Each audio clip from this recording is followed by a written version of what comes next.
କରିବି ଆଜିର ଏହି ଅବସରରେ ଦୁଇ ପଦ ରଖିବି। ମଞ୍ଚ ଆଗରେ ବସିଥିବା ଆମ ଅଞ୍ଚଳର ମୋର ଗୁରୁଜନ ସାଙ୍ଗସାଥି ସାନମାନେ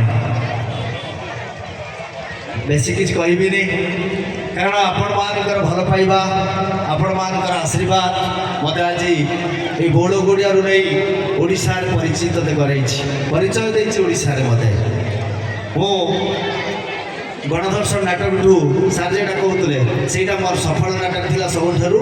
ସେଇ ନାଟକରୁ ମୋତେ ପରିଚୟ ମିଳିଲା। ଯାହା ହଉ ତାପରେ ମୁଁ ଆଗକୁ ଯାଇ ଓଡ଼ିଶା ଲବ୍ଧ ପ୍ରତିଷ୍ଠିତ ନାଟ୍ୟକାର ମାନେ ଯେଉଁ ଅଛନ୍ତି ତାଙ୍କ ସହିତ ଯାହା ହଉ ବସିପାରୁଛି,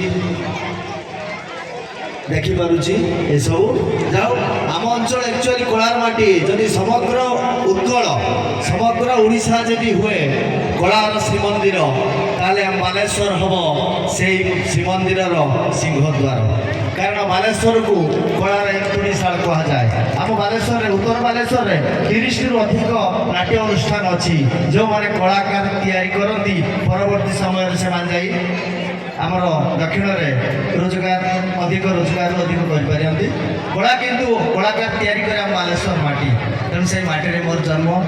ସ୍ୱର୍ଗତ ଡକ୍ଟର ବିଜୟ ମିଶ୍ର ଥିଲେ ସନ୍ତରାଗଡ଼ିଆର, ସେ ପାଇଥିଲେ କେନ୍ଦ୍ର ସାହିତ୍ୟ ଏକାଡେମୀ ପୁରସ୍କାର ଏଇ ନାଟକ ଲେଖିକି। ନାଟକ ଥିଲା ତଟ ନିରଞ୍ଜନା। ଯାଉ ସେଇ ମାଟିର ଜଣେ ସାଧାରଣ ମଣିଷ ମୁଁ।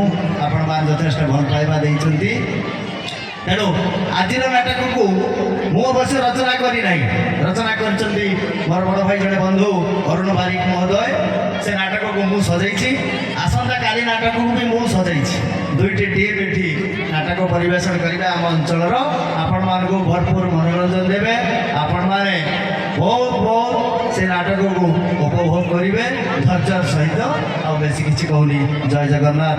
ଆଶା ରଖିବି ନାଟକ ଦୁଇଟି ଯାକ ସଫଳ ହେବ ଏବଂ ଆପଣମାନଙ୍କୁ ଭରପୁର ମନୋରଞ୍ଜନ ଦେବ। ଥିଲା ତାଙ୍କର ବାନପ୍ରସ୍ଥ ନାଟକ, ତଟ ନିରଞ୍ଜନ ବାନପ୍ରସ୍ଥ ନାଟକରେ କେନ୍ଦ୍ର ସାହିତ୍ୟ ଏକାଡେମୀ ପୁରସ୍କାର ମିଳିଥିଲା। ଯାହା ହଉ ଧନ୍ୟବାଦ ଅଜୟ ସାର୍।